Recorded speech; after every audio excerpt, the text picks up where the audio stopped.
I'm Fisk. I'm the computing coordinator for CMS.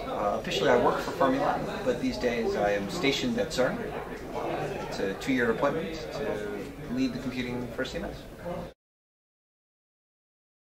WLCG is such a large collaboration of sites that it's one of the few opportunities where we can see all of the site representatives together and discuss how things are going and get some feedback from the Tier 2 sites and have the experiments indicate what their problems are.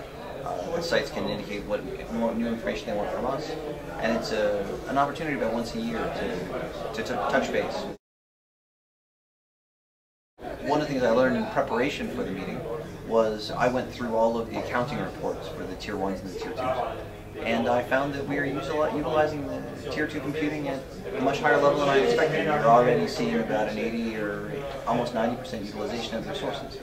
And for only being 6 months, that's a nice validation that the concept that you could do analysis on using what is about 70 Tier 2 sites is actually working out.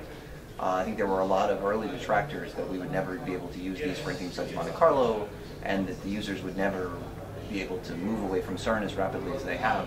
At the beginning anyway, the LHC was one of the few places where they attempted to validate a distributed computing model and a commission detector at the same time.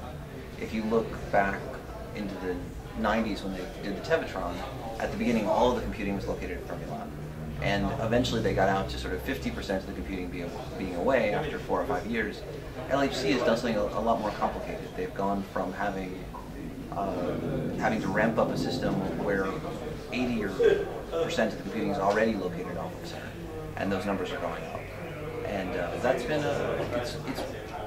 you've seen the crowd in the room. It's the work of 200 people, and it's going nicely, but it's still small.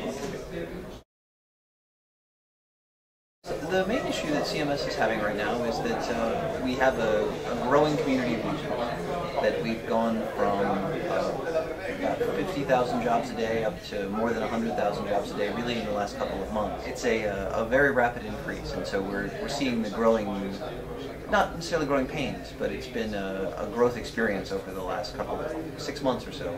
And we expect that as we get 1,000 times more integrated luminosity from the accelerator, that it will go from being maybe double what we have now. And so it's been interesting to see the stability of the system, because failures that used to happen once in a while are now a little bit more common, so we need to stamp them down.